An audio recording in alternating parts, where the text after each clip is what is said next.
Ngayong gabi sa Reporter's Notebook, sex palit isda. At only in the Philippines, mga pangyayaring sa Pilipinas lang daw nagaganap tuwing eleksyon.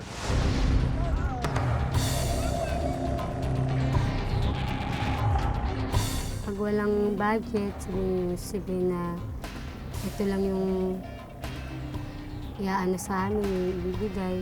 Hintay kami din ng customer na nakakausapin namin, iyain namin kung saan.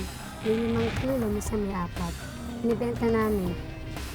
Ang kahirapan din ang nagtutulak sa mga babae ko na hindi nila ginusto to pero pinipuwersa sila ng kahirapan. Kaya ko bayaran ang utang sa Pilipinas. Ito na po ako, ang manok ni San Pedro. I am the watchdog president. Sana naman ay may pinag-aralan ang magiging presidente ng Pilipinas. Mas maganda siguro yung matatawag na siya ay professional.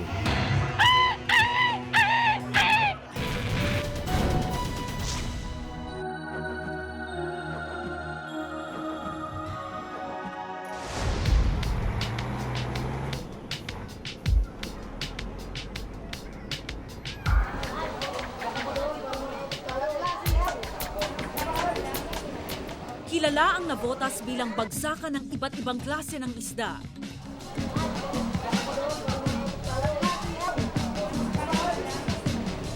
Pero sa tuwing lulubog ang araw, nagbabago ang kalakalan sa loob ng fishport na ito.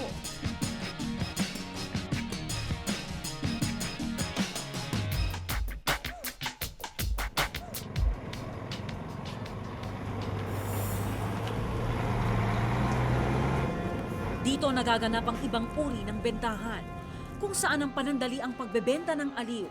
Ilang kilo ng isda ang nagiging kapalit. Sex palit isda ang tawag nila rito.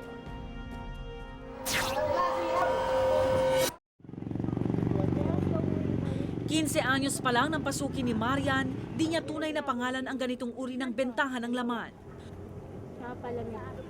Ayon sa kanya, mga mangingisda at trabahador ng pier ang kanyang mga customer. Entertain yung customer, iyayain namin.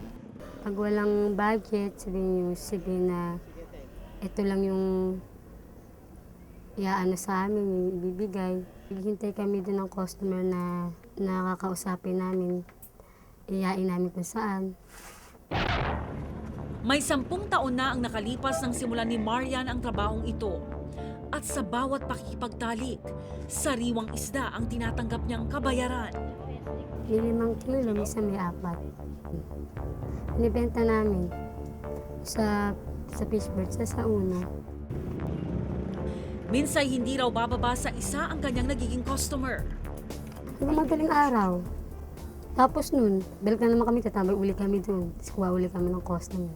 Then merong 400, 300, ganun. Siyempre, pupuyat ka. Magkakagalap ka ng pera na kakainin mo kinabukasan. Isa si Joaline. Sa edad na 15 taong gulang, palit isda rin ang kanyang hanap buhay. Nakapag-usap na sa presyo. Minsan, isda lang. Hindi mo alam na isa lang ang gagalaw sa'yo. Kamukat-mukata mo, 2.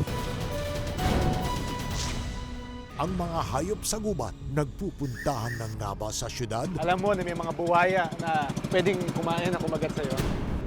Sunod-sunod na pagsagipang masasaksihan. Ouch! Pambihira ang ganitong eksena. Ayan na. Diretso na. Nung una ko nakita, akala ko wala na siya eh. Ngayon, nagpapakita na siya ng energy. Born to be wild! Ngayong Miyerkules, mas maaga na pagkatapos ng saksi.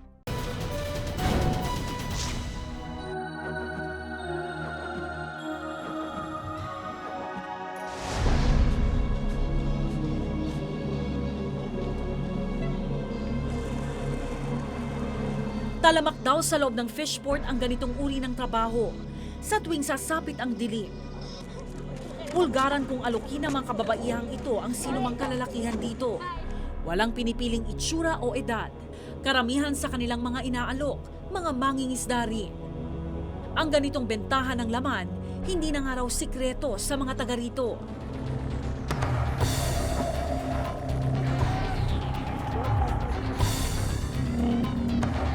Isang mangingisda si Ian, di niya rin tunay na pangalan. Ayon sa kanya, ilang beses na rin siyang naging customer ng mga babaeng palit isda. Minsan mga bata nakukuha namin. Ganyan. Minsan 19, 18, ganyan.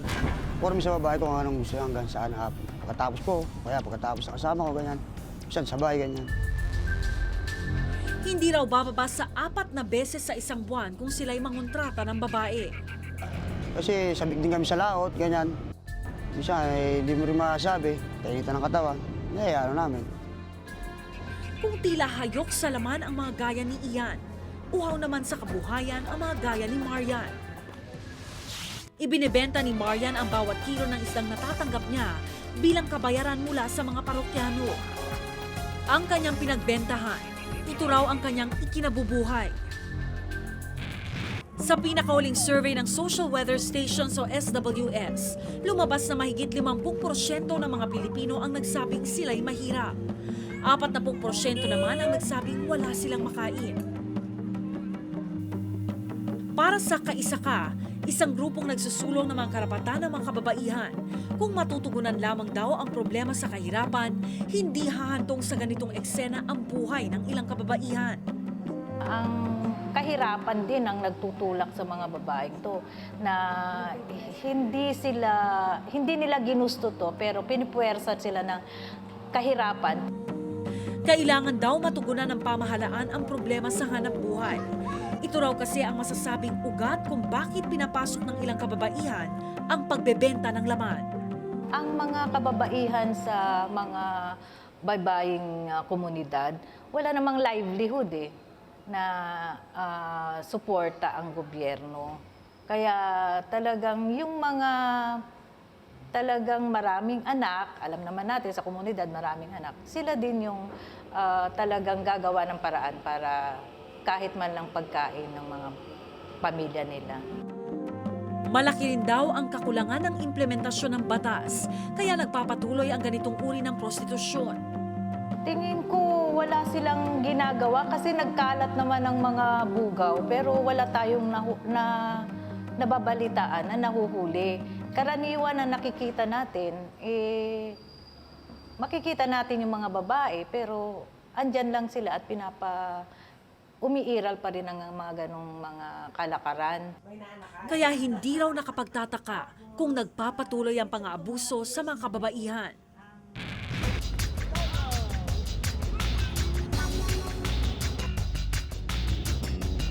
Isa si Joaline, hindi niya tunay na pangalan sa mga magpapatunay dito.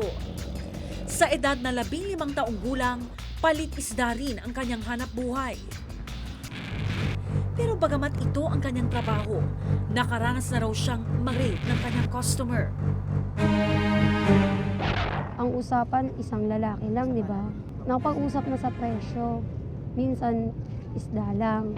Siyempre, yung pagdating na nakainom ka na, hindi mo alam na may isa lang ang gagalaw sa'yo. Ang mukat-mukata mo, 2. Inabuso na, hindi pa raw siya binayaran ng sapat. Ang usapan namin babayaran.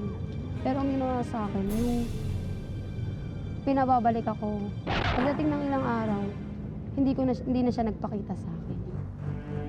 Dahil sa takot, mas pinili na lang daw ni Joaline na manahimik at kalimutan ang nangyaring insidente. Hindi rin daw nagtagal na manhid na siya sa madilim na mundong kanyang pinasukan. Yung iba, naibebenta, yung iba, inuulam. Para pag ang problema, bigas na lang, di ba? Kaya wala rin yung pag nakakatsa. Malaki rin daw ang pananagutan ng lokal na pamahalaan kung bakit nagpapatuloy ito sa Navotas. Hinahayaan lang. Parang yung nangyayari. Alam naman ng mga pulis, alam naman ng ano. Pero wala kasing batas na magtutulak talaga. Pero ayon kay Navotas Mayor Tobias Chanco, problema rin nila ang Navotas Fishport. Sa ngayon, wala raw sa lokal na pamahalaan ang pangangalaga ng Navotas Fishport. The fishport is not under the police control of the Navotas PNP, but it is under the police control of the PNP Maritime Group.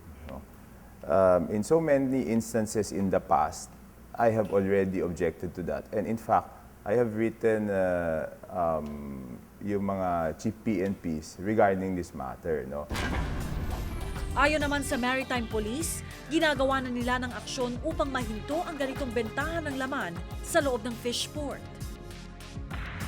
Siyempre, mas bibigyan namin instruction yung aming mga personnel para bantayan kung meron, palabasin na agad para hindi na mangyayari yung sinasabi niyo. Pero ang diin ng lokal na pamahalaan, mas aayos ang kalakaran sa loob ng fish port kung nasa kanila ang pangangalaga nito.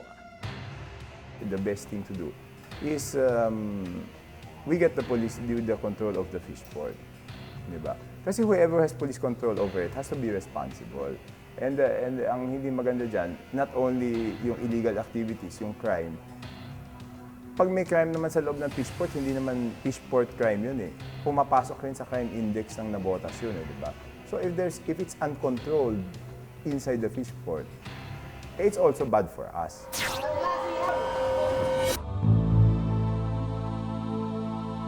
Ang lumalalang kahirapan at kawalan ng malinaw na solusyon ay malinaw na siyang nagiging dahilan ng pagkapit sa patalim ng ilang kababaihan. Lumang problema na dapat noon pa sana nalapatan ng tugon ng mga kinauukulan.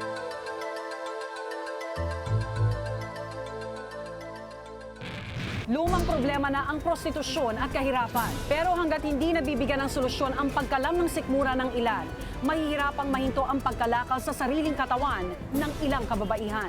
Ako si Rhea Santos at ito ang nakatala sa aking Reporter's Notebook. Ito na po ako, ang manok ni San Pedro. Sana naman ay may pinag-aralan ang magiging presidente ng Pilipinas. Mas maganda siguro yung matatawag na siya ay professional.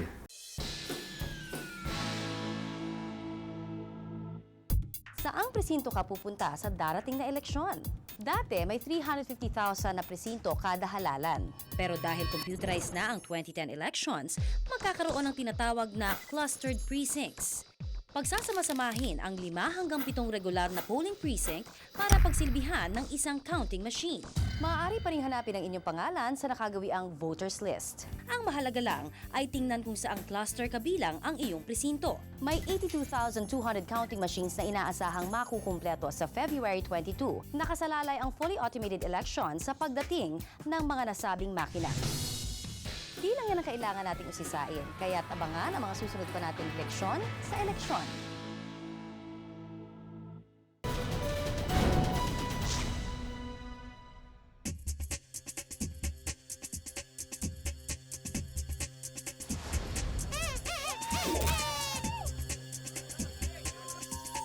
Kaya ko bayarin utang sa Pilipinas.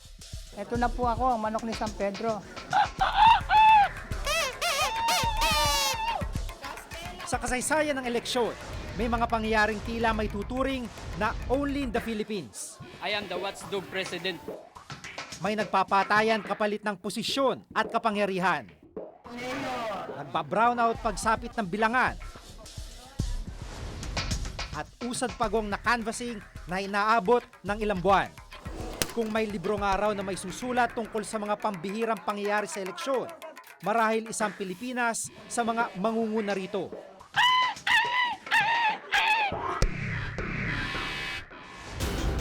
Ngayong eleksyon, ang ilang eksena, first time sa ating kasaysayan. Ang muling pagsabak sa politika ng 2 pangulo ng bansa. Sa kaso ni dating Pangulong Joseph Estrada, napatunayang may sala sa kasong plunder at nakulong. Pero ngayon muling tumatakbo sa pagkapangulo. Only in the Philippines ka nagkaroon ng isang sitwasyon na may isang convicted criminal, kung gusto na natin call spade a spade, that's him. Despite the fact na pinardon siya, on record na yan, na nagkakampanya and even proclaims to the whole world na babalik siya ng Malacanang. Masalimuot ang usapin ng muling pagtakbo ni Erap dahil sa iba-ibang interpretasyon sa saligang batas. Pero malakas ang loob ni Erap. Wala raw siyang nilalabag na batas sa kanyang muling pagkandidato. Wala na question doon. Absolute yun eh. No condition. Restoring my civil and political rights. Very clear. So, If I can vote, I can be voted upon. Very clear. Sa kaso naman ni Pangulong Arroyo, kauna-unahan din na ang isang Pangulo muling tatakbo sa Kongreso matapos ang kanyang termino. Is an insult to the office of the President. Kasi tinitingala natin ang pinuno ng bansa at ang hinahanap ng taong bayan ay pagkatapos mong manungkulan sa pinakamataas na pwesto, ikaw ay magiging senior statesman na ng bansa. Tinanggap lang po naman niya ang clamor, no, o yung panawagan ng kanyang mga kababayan at kabalin sa 2nd District na katawanin sila sa darating na Kongreso. Tumugon lang po siya sa pangangailangan ito at siguro ito dapat natin bigyan ng karampatang paggalang. Ayon sa palasyo, kung tutuusin, nangyari na raw ito noon kaya't hindi na bago ang pangyayari sa politika. Kung titignan po natin ang kasaysayan, meron din naman mga president ito sa Amerika, halimbawa, pumalik po sa Kongreso si John Quincy Adams, pagkatapos niyang manungkulan bilang ikalima yata na Pangulo ng Estados Unidos. Kaya nga sabi ng iba, part ng isang mas malaking plano. So hindi yan plan to run, plan to win power. Maging ang nakakulong at may kaso, pinapayagang tumakbo. Si dating convicted rapist Romy Holosos, pinayagang tumakbo noong 1998 at nanalo bilang kongresista ng Zamboanga del Norte. Samantala, bagamat hindi pa natutuldukan ng kaso, sangkot si Senador Antonio Trillanes. Tulad ni Holosos, nakapagsisilbi siya sa pwesto mula sa loob ng kulungan. Ang pangkaraniwang tingin ng taong bayan ay kung nakakulong ka ay meron kang pagkakasala sa lipunan at may pagkakasala ka sa bayan. Kaya ikaw ay hindi karapat-dapat manungkulan. Si Trillanes, mas matindi yung kanyang pagkapanalo dahil siya ang kauna-unang sundalong kumalaban sa pamahalaan na nakakulong, tumakbo at nanalo. Bagamat walang naniniwala na mananalo siya noon. Gusto rin nilang malaman kung naintindihan ng taong bayan yung kanilang pinaglalaban. Kung may simpatya ba yung taong bayan sa kanila at sa kanilang pinaglalaban. Kaya napag-usapan nila na kaya tumakbo itong Senador Trillanes. Ngayong eleksyon, naghain din ang kanilang kandidatura sina Colonel Danny Lim, Colonel Ariel Kerbin, at 4 pansundalong kinasuhan din ng rebelyon. Hayaan mo ba, the state already consider him as an enemy of the state. And yet, papayagan mo maging senador. He wanted to make a change, and na-feel niya na kahit ang mga tao, gusto rin talaga ng pagbabago. Simple lang ang mga kwalifikasyon ng mga nagnanais tumakbo sa anumang pwesto. Sa ilalim ng saligang batas, maaaring sumabak sa politika ang sino mang ipinanganak sa Pilipinas. Marunong bumasa at sumulat, nasa tamang edad at ilang taong naninirahan sa bansa, depende sa posisyong tinatakbuhan. Personal na pananaw ni Attorney Ferdinand Rafanan, legal head ng COMELEC, na maaari pa sanang gawing mas maigpit ang mga panuntunang ito. Sana naman ay may pinag-aralan ang magiging presidente ng Pilipinas. Mas maganda siguro yung matatawag na siya ay professional. Meron siyang naipasa na board exam. Hindi lang basta graduate ng college. Preferably lang, bakit naman ito ang naisip ko na isang qualification na may dagdag? Kasi ang presidente ng Pilipinas, leader siya ng lahat. Leader ka ng mangmang, leader ka ng magagaling, leader ka ng mga professionals. Paano mo sila i-lead at igalang ka nila at susundin ka kung mas magagaling pala sila sa iyo? Yung proposal nga na magkaroon ng college degree, that is stupid. Hindi ba? You're making an assumption if you don't have a college degree, you don't have intelligence, you don't have competence, you don't have character, you don't have maturity. Di ba? Marami pa, it raises too many questions that complicates unnecessarily yung ating choices. Sa bansa lamang din daw halos hindi nananaig ang diwa ng party system, kaya maraming politiko palipat-lipat ng partido. Kasi you're talking here of people changing parties as if they are changing clothes, Yung integrity of the party, like platform in program niya, makakame into question. Parang nangyayari, sa akin personal na tingin, parang kaartehan lang yon para masabing meron silang platform. Because you do not see it in what they actually do. Pagkatapos ng eleksyon, hindi pa rin daw natatapos sa mga pangyayaring tila dito lang sa bansa makikita. Ang mga kandidato ayaw tanggaping sila'y natatalo dahil naniniwala silang sila'y nadaya. Request authority to open the envelope. Nauwi sa masalimuot, magastos at mahabang proseso ng recount ang ilang resulta ng boto. Ang alam ko sa US, kapag natalo na, kahit wala pang proclamation, tinatanggap na, kinocongratulate na yung nanalo, nagko-concede. May speech pa of concession. But in the Philippines, never na nangyari yan. Or kung nangyari, very, very rare. Kung pagbabasehan ng mga pangyayaring ito, nangangahulugan pa rin tila matagal pang panahong hihintahin bago mahinog ang sistemang may kinalaman sa ating eleksyon. Sa huli sa isang tunay na demokratikong sistema, nasa botante pa rin ang pagpapasya kung ang mamumuno sa ating bansa ang siyang karapat-dapat. Mahalagang pagtibayin ng mga panuntunan sa maraming bagay, ilagay at isaayos sa mga ito sa tamang sistema. Parang maraming bagay na hindi ka nais-nais na nangyayari tuwing eleksyon, maiwasan na tuluyang mawala. Ako si Jiggy Manica at ito ang nakatala sa aking Reporter's Notebook.